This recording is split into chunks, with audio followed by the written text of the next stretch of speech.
Well, good morning. Last week we considered the word yield, and in fact we said, do not yield. This week I want us to think about yielding when it is appropriate. There is a time never to yield, and that is when sin is knocking at our door. And there is a time for us to forever yield, and that is when God is calling us to something. The antidote to yielding to sin is to yield to God. And Romans 6 and verse 13 says, do not yield your body to sin, but yield yourself to God. And that's what I want us to think about today, yielding to God. Jesus understands only too well the struggle that there is in our lives to go our own way and go the way of the flesh and go the way of the world. In the Garden of Gethsemane, he knew that he was about to be arrested and tried and beaten and crucified, that he would bear the sins of the world upon his shoulders. And every fibre of his humanity protested, and he begged God, his Father, take this cup from me.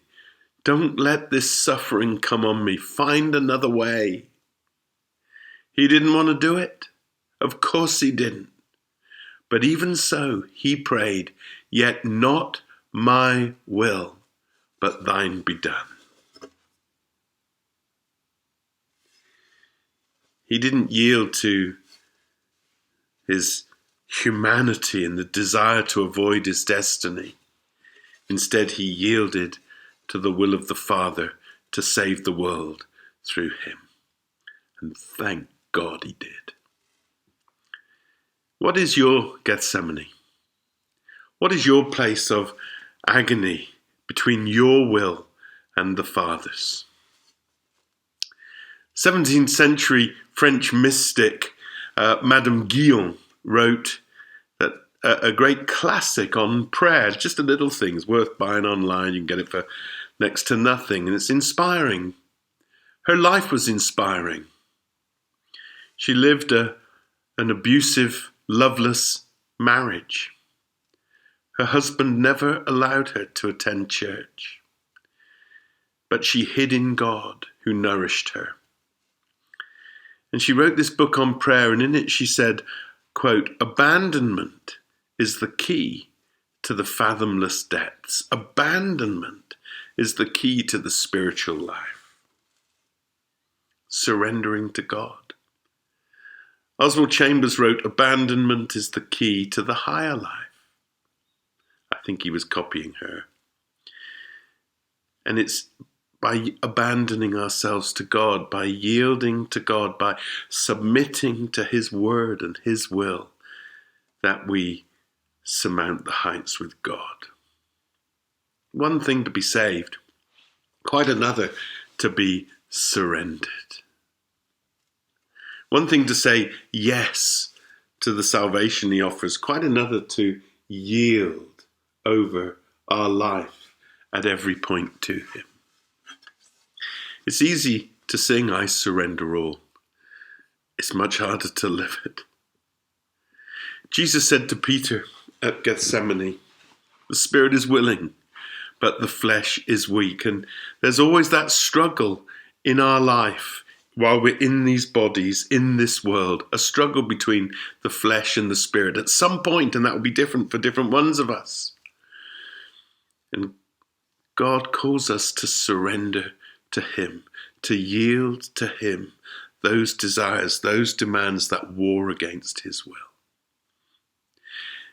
In the church tradition known as Keswick Convention, Keswick spirituality, they argued that yielding was just a kind of one-off decision to follow the Lord in a kind of momentary consecration to him, that you attained the higher life and received sinless perfection.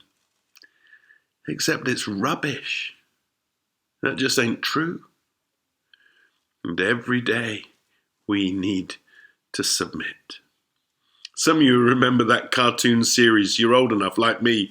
And I used to love it when I was a lad, called Top Cat. Top Cat. And he always had a coin on a string. And he would pay for stuff.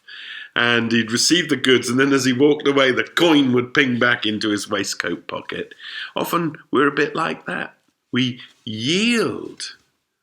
And then we take it away. We yield with strings attached. We give, but we want it back. Paul said, I die daily.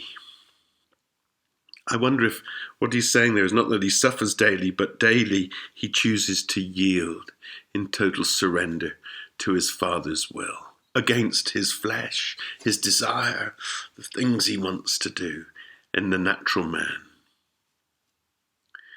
Yielding is a lifelong action, not a momentary consecration. Often we yield something and it seems okay, but then it comes back and presses our buttons. Often if we're hungry or angry or lonely or tired, then we're susceptible. We need to yield over and over again. Vince Vitale, many of you will know, was a member of our church, now one of the leaders of RZIM in America. He saw this sign years ago, and he told me he remembered driving in America when a policeman pulled him over for not yielding at a point in the road where he was meant to yield, which means to stop and let others go by. And Vince said to the officer, "But I looked." And the policeman said, "Looking is not yielding. Yielding is yielding." We got to lean into God, and we got to yield to him. And is there anything in your life that God has asked you to stop that you've held on to? Is there anything God has asked you to do for him that you've held back from? Anyone you need to forgive that you've withheld forgiveness and held on to resentment? Is there any area of your life that you have fenced off as a no-go area to God? C.S. Lewis wrote this: "He claims all, Jesus, because he is love, and he must bless. And he cannot bless us unless he has us. When we try to keep within us an area that is our own, we try to keep an area of death.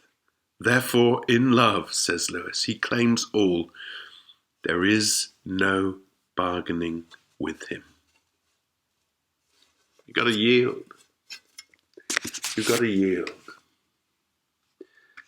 We never yield to sin and the flesh and the pressures of culture. Never.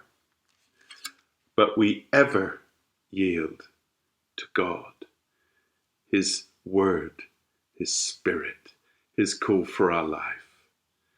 And as I said last week, whatever you yield to God produces a yield from God. It brings a blessing.